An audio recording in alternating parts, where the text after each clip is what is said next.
¿Qué tal, amigas y amigos? Buenas tardes. Estamos aquí en Sin Censura.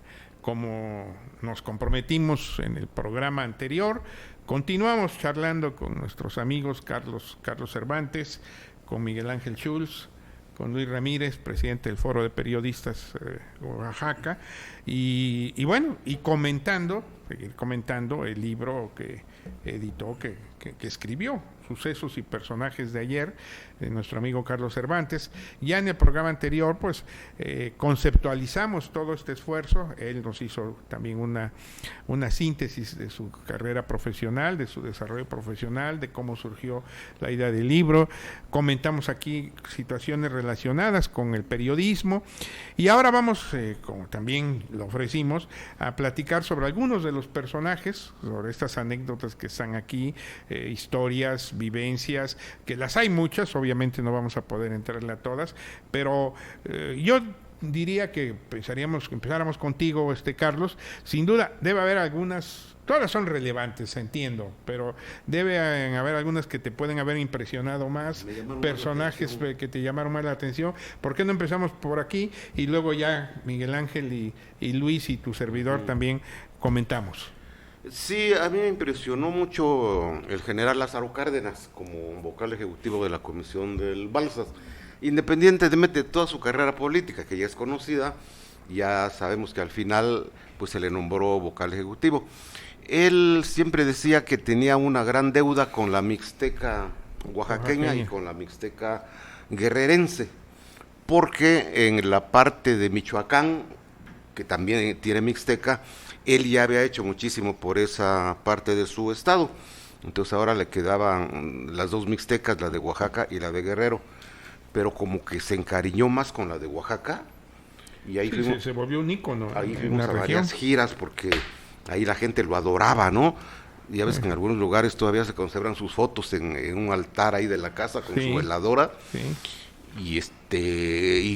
Y cansadísimas las giras desde temprano, mal almorzados, porque ¿qué podíamos almorzar? Lo que había ahí de tasajo seco que lo asaban, tortillas secas también asadas, un café de piloncillo, aguado diría yo, pero pues era lo único que había, y con el hambre que teníamos, pues a comer lo que había. Lo curioso es que el general se sentaba en el piso, por ahí sacó una foto, está sentado en el piso de tierra, y pues nosotros teníamos que hacer lo mismo porque no había donde sentarse. Llevaba la lumbre que no quema. Eso porque él promovió la electrificación, a eso se refería. La electrificación de muchos pueblos, los caminos, porque no había caminos. Él puso de moda en las calles principales de varios pueblos, como Juxtlahuaca, poner un camellón en medio arbolado, por motivos obvios de que ahí también es tierra muy seca, ¿no? Claro. Nos platicaba, dice, no aviso a los pueblos cuando voy a llegar, porque no quiero que maten sus animalitos para darme de comer. Hasta en eso se cuidaba. Tú estuviste en varias de esas. En varias, como en 4. Y luego se dormía en el pueblito donde le agarraba la noche, y sin avisar, en un jacal, con frío, y a veces había petate y a veces no, pero pues había que quedarse ahí. Siempre andaba con su pistolón 45 y en su caballo. Luego incluso le prestaba dinero a la gente. No, que señor, tata, que no tengo para esto y esto y esto. Voy a ver si tengo, sacaba de su cartera. Y la gente se lo pagaba religiosamente al mes siguiente, como había dicho. Claro, hubo casos en que no le pagaron, pero pues porque de plano no podían, ¿no? Gente muy pobre en la Mixteca. Y ya una de las últimas giras que fui, veía el contraste brutal, porque llegué aquí como a las 2 de la tarde de la gira, desveladísimo y sin comer 2 días o 3, creo. Y en la noche tuve que ir a cubrir una información del Club Rotario, que cambiaban directiva. Entonces ahí hay que ir de corbata y de saco, y viandas muy establecidas. Decía, qué contraste, ¿no? Tan terrible entre esto y lo que vivimos 3 días en la Mixteca. Eso me impresionaba muchísimo, y sobre todo lo del general, que no quería que mataran sus animalitos para darle de comer. Muy bien. No. Y Miguel Ángel, seguramente tú también algunos de estos personajes todavía los alcanzaste a tener en la mira, por lo menos. Sí, fíjate que pues dentro de los personajes que vienen en el libro, como tú decías, de Márquez Uribe, ¿no? Que son políticos que yo creo que tenían un sello humanista, aunque en su momento no se le llamaba así. Cierto. No conocíamos la cuestión de los derechos humanos porque esto surgió en 1988 después del fraude precisamente al hijo del general Lázaro Cárdenas Cuauhtémoc Cárdenas. Y yo ya, estando también de reportero en el periódico Noticias, me toca el proceso electoral 88, y de ahí, fíjate, me asombra que yo retome información de que salieron pueblos enteros a votar por Cuauhtémoc Cárdenas de la Mixteca. Nada más que allí les jugaron lo que se le conocía como el ratón loco, ¿no? El carrusel, el ratón loco y todos esos. Y que el ratón loco mecanismos. Era cambiar la casilla, pero estando en una región rural, pues la cambiaban no de cuadra, la cambiaban de pueblo. Entonces ahí tenías, y me tocó ver fotografías de cómo iban en peregrinación, como dice Carlos, con la fotografía del general, yendo a votar. Y llegaban a una comunidad y resulta, no, es que la casilla no está aquí, está en otro pueblo. Y ahí iban. Y llegaban a ese pueblo, no, es que no está aquí, está. Y 2, 3 vueltas así, desesperando a la gente, robándole pues su derecho a la elección, ¿no? Digo, es una de las cuestiones que me ha impresionado, y algo también que me impresionó muchísimo. Yo he tenido muy buena suerte como reportero. Yo donde vivía, pues todavía no había líneas telefónicas, ¿no? Ya sabrás de qué época estamos hablando, no tan lejanas, sino cercanas, sino porque el desarrollo urbano de Oaxaca fue con un crecimiento muy lento. Sí, fue lento. Entonces yo recuerdo que ese día me quedo a dormir en la casa de mi mamá, una siesta, y me llega una noticia, una llamada por teléfono, diciéndome que se había descarrilado un tren, un 3 de mayo, recuerdo, ya no recuerdo muy bien la fecha, creo que fue del 91, 90, incluso estaba yo en la jornada como reportero, el día de la Santa Cruz, y hay muertos. Y me pasan esa información de un pueblo por Tomellín, ¿no? Me hablaron a esta casa, tomó la nota, la mando, muy precisa, por cierto, pero me impresionó mucho cuando al día siguiente, pues aparte de mandar la nota, uno está obligado a ver, si se dicen que hubo un muerto, pues ver el cuerpo, ¿no? Porque muchas veces vuelas la nota, y me tocó ir al hospital, al Seguro Social, y encontrar allí al padre que estaba reclamando a su hijo, un niño de 2, 3 años, pero llegué al momento que se lo están entregando. Y me conmovió mucho eso porque el papá me contó que, fíjate, que caminó con su hijo herido, camina una población y no les abren para hablar por teléfono. ¿Te imaginas la desesperación de caminar con tu hijo kilómetros y llegar donde puedes pensar que va a haber una atención, por lo menos hablar por teléfono? Y te dicen, no se lo podemos prestar porque abrimos en la mañana, y tiene que volver a caminar, y es donde muere su hijo, ¿no? Y esa situación de retomar este tipo de vivencias, pues sí llega un momento en que te pueden, ¿no? Te impacta, ¿no? Igual me tocó ir cuando se da la masacre en Chichicapan. Yo tenía mucha relación con la gente de la comunidad, precisamente porque pues, los años de la Coalición Obrero Campesino Estudiantil de Oaxaca entré en contactos. Logramos ir después de esta masacre, que me parece que fue en mayo, abril, no recuerdo, donde asesinan con armas de fuego a 15 policías en un enfrentamiento con Yajé. Iba yo, recuerdo, con José Emilio Bermúdez en su camioneta. Nos dimos cuenta que el ambiente era muy tenso porque empezamos a encontrar como partidas policíacas. Nos quitamos las camisetas, porque desde entonces usaba yo ropa de viejito, la amarramos en un carrizo y ahí íbamos, ¿no? Internándonos hacia Chichicapan, y en una loma, pues ya vimos un contingente de policías enorme. Yo creo que estaba toda la policía allí de Oaxaca concentrada porque iban a entrar al pueblo. Y lo difícil que es llegar y saludar a los mandos policíacos y que no te contesten el saludo. No existíamos. Seguimos, llegamos a la población. Ahí sí, ni los perros estaban, ni ladraban.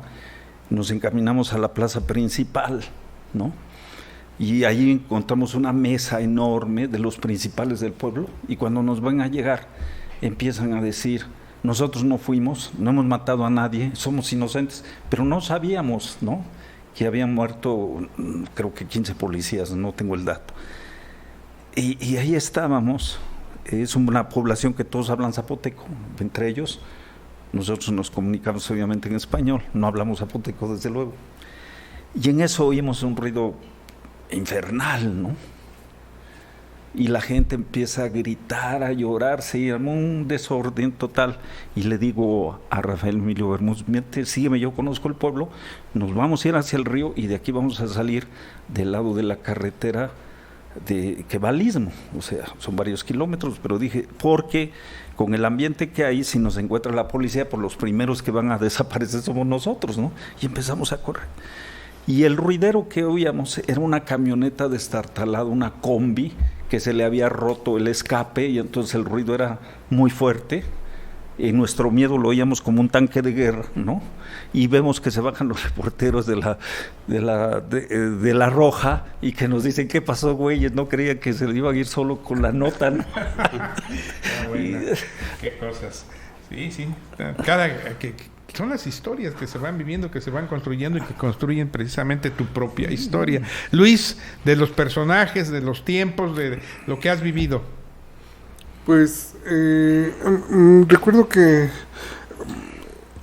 me tocó vivir una con Martínez Álvarez en el 86 más o menos, cuando él era gobernador interino. Que viene, aquí es que el viene, que cierra precisamente las biografías, los análisis aquí, Carlos. Sí, perdón.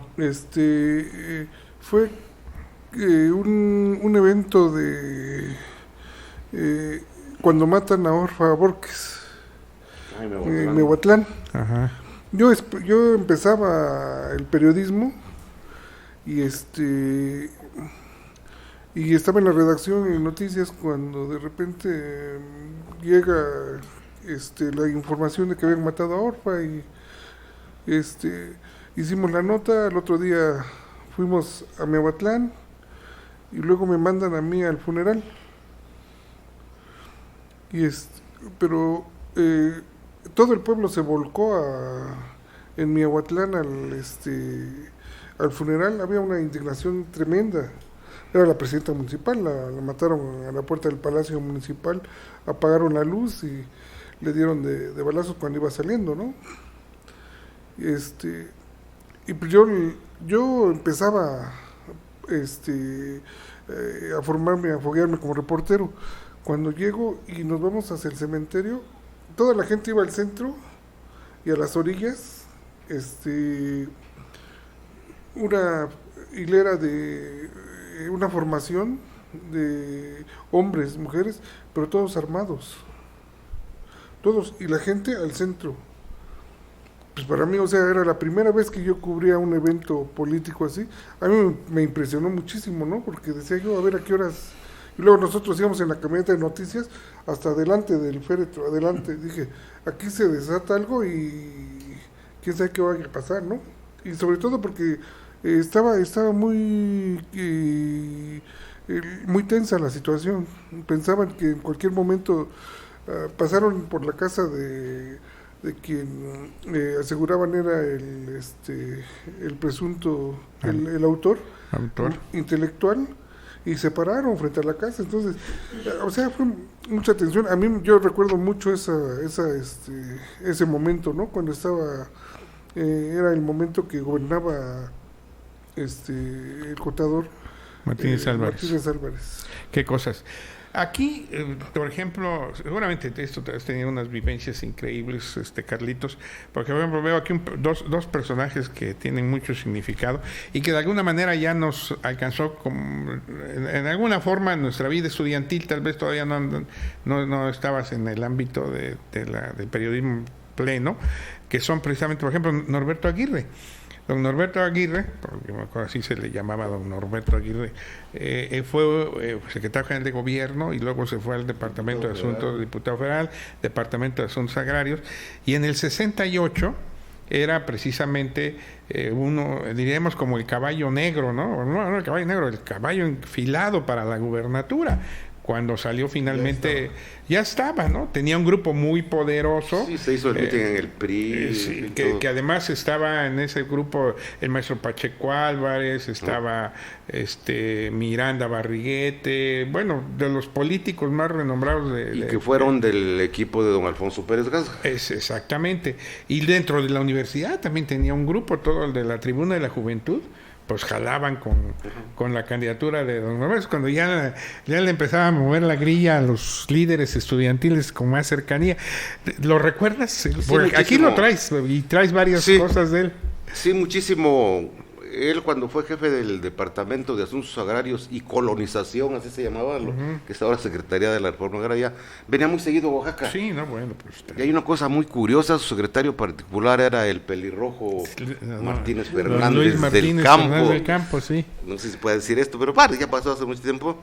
Y al final que terminaba la gira, a los 4 o 5 reporteros que andábamos por ahí, nos llamaba el pelirrojo. Este es un cariñito del señor ingeniero Aguirre, y nos daba un sobre de 5,000 pesos a fotógrafos y a reporteros, pues era bastante dinero, un cariñito del señor ingeniero Aguirre.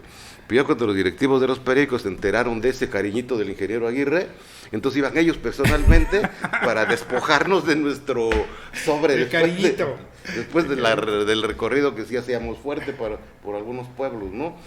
Y sí, como tú dices, pues era el candidato natural para la gubernatura ahí en el 68, cuando gentes del mercado, estudiantes incluso, de todos los sectores lo clamaron ahí en la Alameda como el presidente de la FEO se sentía diputado. Claro. ¿No? Que estaba en ese como grupo, el bueno, ¿no? Pero pues al siguiente día o esa misma noche le llamaron la atención Díaz Ordaz de que él no era, que iba a ser otro, no sé si le diría quién, que era el ingeniero Bravo Aguja, y entonces ya declinó la candidatura don Norberto, pero siempre muy ligado a Oaxaca y con diversos... Y creo que fue un personaje que se le quiso en Oaxaca, ¿no? Y era muy conocido a nivel nacional, porque además era muy sencillo. Sí, era un hombre sencillo. Muy amigo de doña Arcelia y de Berardo Ramírez Borges y todos ese grupo. De la maestra Rosaelia Añorbe. Muchas veces en su casa se reunía porque Álvaro Carrillo venía a celebrar su cumpleaños en la casa de... y por supuesto debes tener anécdotas de con Rosaelia Añorbe, sí.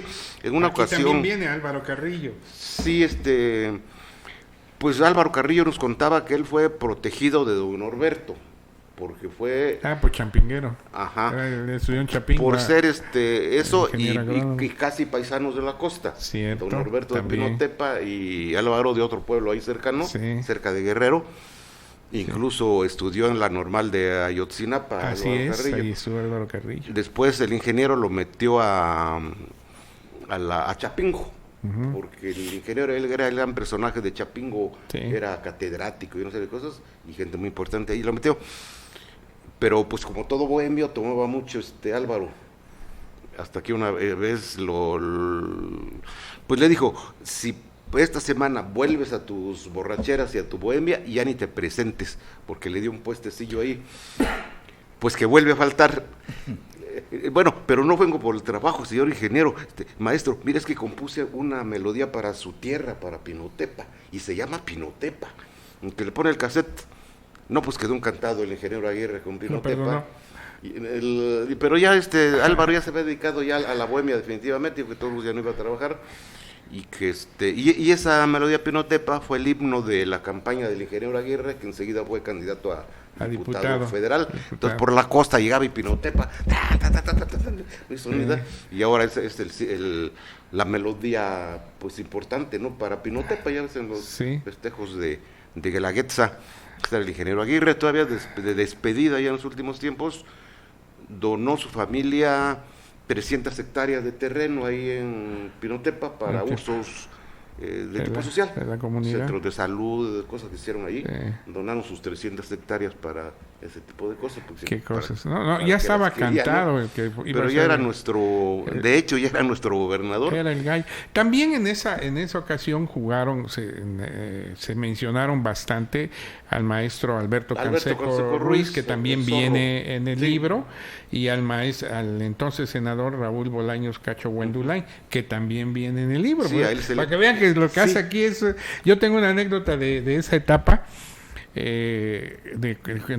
cuando postulan al ingeniero Bravo Aguja, el director de la prepa era el maestro Gómez Sandoval, ¿te acuerdas? Sí. ¿No? Pues después de ser rector, volvió a ser director de la prepa.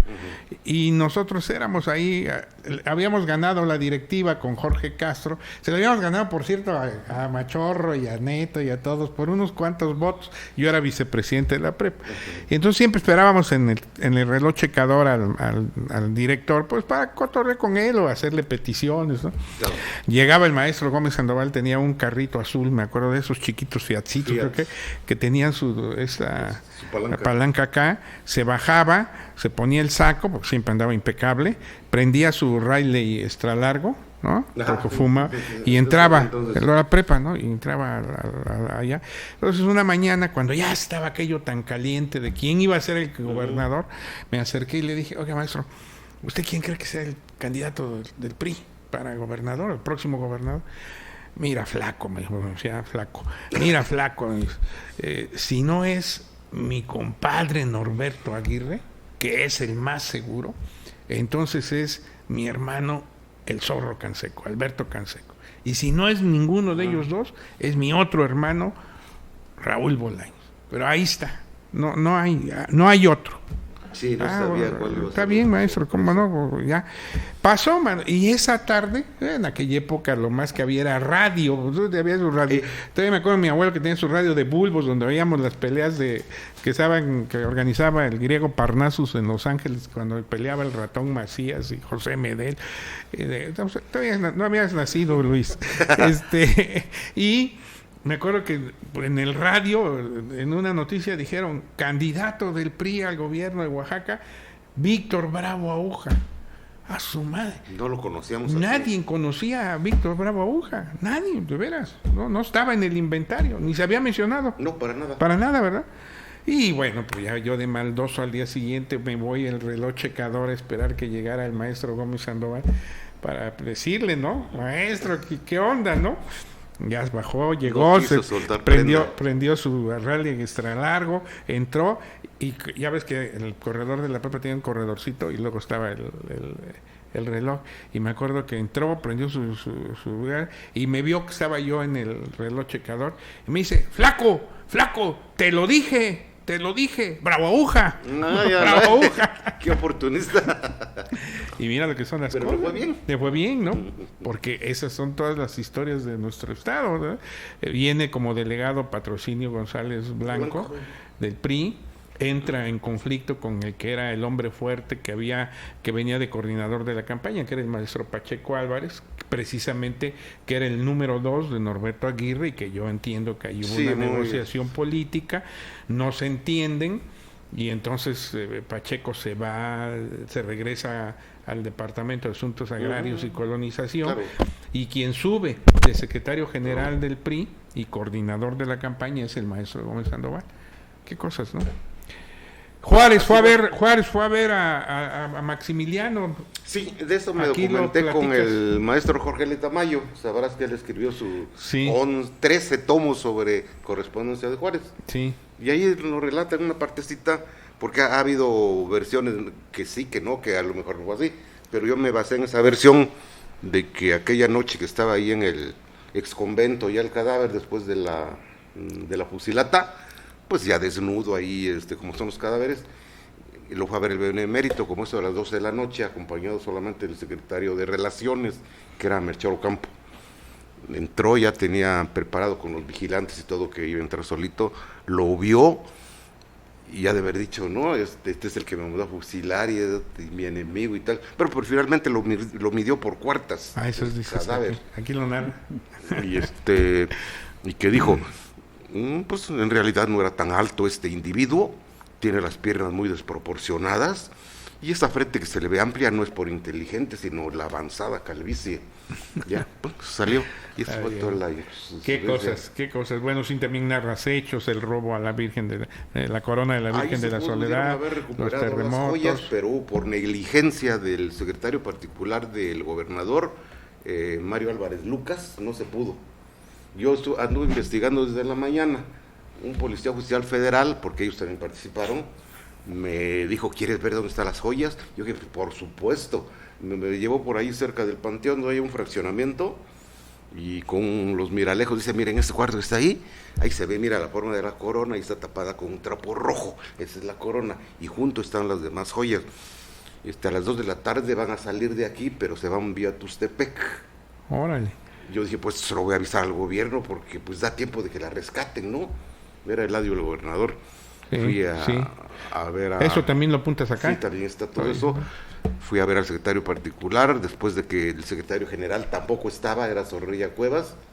Dice el secretario Álvarez Lucas, le expliqué de qué era. Yo dije, pues eran 2 armados los que cuidaban ese lugar. Dije, yo creo que ellos sabrán hacer un operativo y sabrán lo que hacen. Pero yo aviso, le digo a Álvarez Lucas, se trata de esto, están ahí todavía las joyas, va a ser el gran impacto que después de horas que se la robaron, se recuperen, ¿no? ¿Y quiso Álvarez? Dice, le voy a hablar al señor gobernador porque está en México. Y si le interesa, me comunico contigo. Déjame tus teléfonos. Todavía estoy esperando que se comunique conmigo. Pero a los pocos meses se murió un helicópterazo. Sí, entonces murió. decía la gente, castigo divino. Nosotros decíamos, ¿será o no será? Suele suceder. Fíjate. ¿Qué cosas? Miguel Ángel, para concluir una buena anécdota. Fíjate, para concluir, pues está lo de Martínez Álvarez, que me recordó Luis, que la matanza en Yajé, Chichicapan, fue con Martínez Álvarez, precisamente. Sí, ¿no? tenía poco de haber entrado Sí, fueron 2 o 3 de interinato. continuos. Continuos, Fue lo ¿no? de Orfa, abrió Orfa, luego fue lo de Chichicapan como a los 2 meses, creo. Sí, una situación. En ese entonces estaba yo de corresponsal en Sí, el fueron periódico. 17 muertos. El día, pero más que anécdota, fíjate un dato, Norberto Aguirre Palacares era el mediador y el que le pedía a Díaz Ordaz dialogar, Sí, en el 68. dialogar con el 68, pero como optó por la mano dura y después de una provocación que hubo en el Zócalo, que se queda el contingente y se iza la bandera rojinegra, se desfonda pues la propuesta de Aguirre Palancares y eso impide Sí, cierto. que llegue a la gubernatura, ¿no? Que vendría a ser como la ala izquierda del gobierno Cierto. de Díaz Ordaz. Cierto. Cosas, ¿no? ¿Cómo se teje la historia?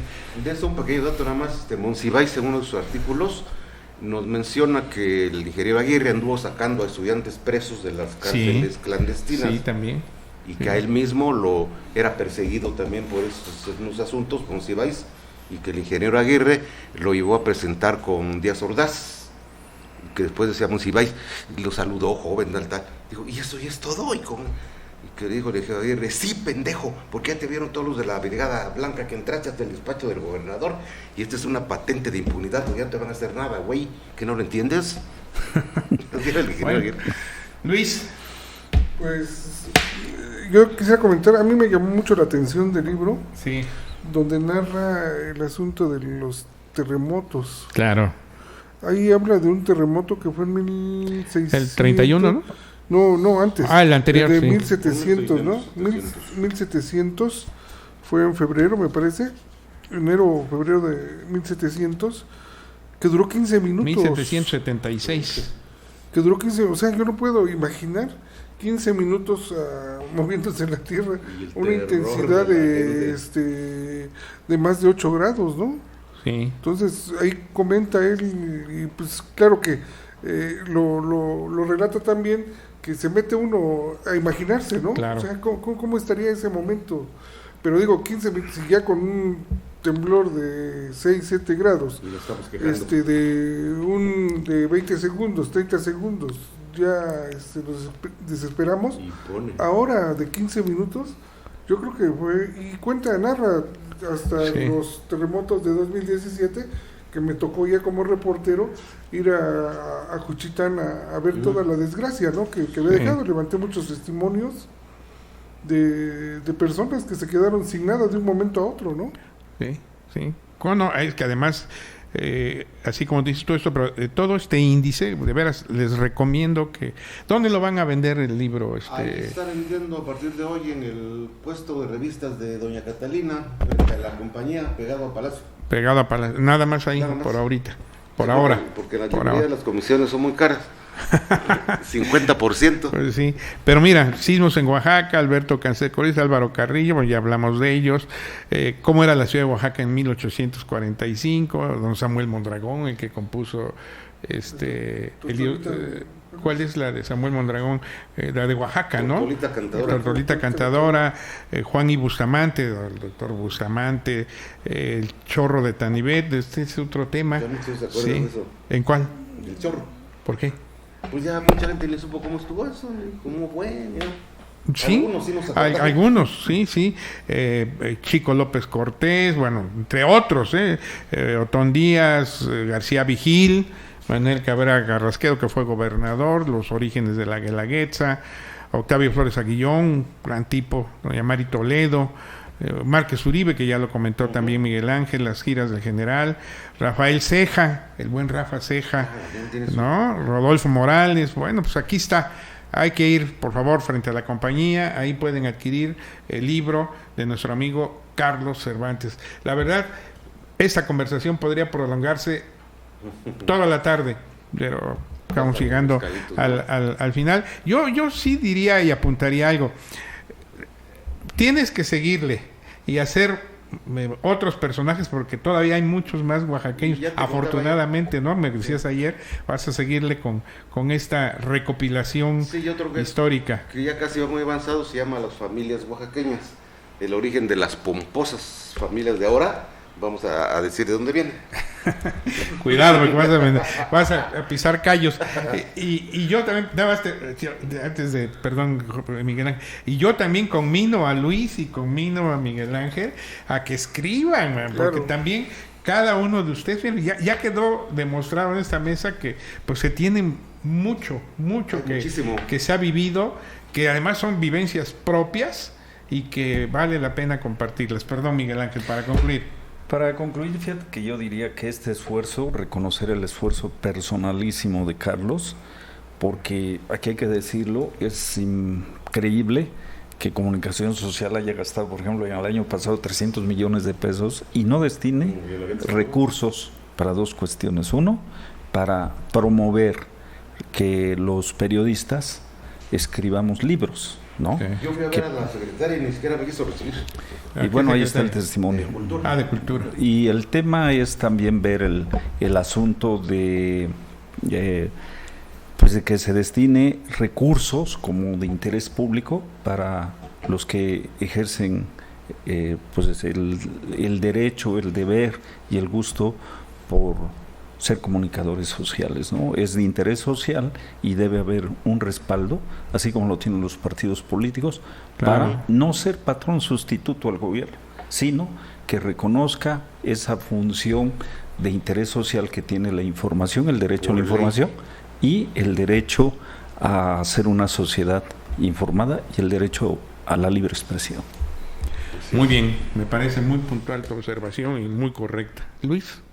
Sí, pues nada más reiterar que es el reconocimiento al trabajo del compañero Carlos Cervantes, ¿no? Y digo, voy a atender el llamado que nos haces para escribir. Yo tengo pendiente y eso en su momento sí quiero escribir, porque como reportero me tocó a mí creo que uno de los mayores hechos históricos en México, ¿no? La transición, cuando sale el PRI cuando quitan al PRI del Palacio de Gobierno, del Palacio Nacional, cuando llega el PAN a gobernar. Ah, claro. Ese hecho histórico me tocó cubrirlo como reportero desde la campaña de Vicente Fox hasta ya como presidente. Entonces yo cubrí esa actividad y eso tengo muchas ganas de escribirlo, ¿no? Porque es un momento inédito en la vida política de México que ahorita dicen sí llegó López Obrador y es histórico. No, yo creo que el momento histórico fue cuando por primera vez el PRI se va de Los Pinos, ¿no?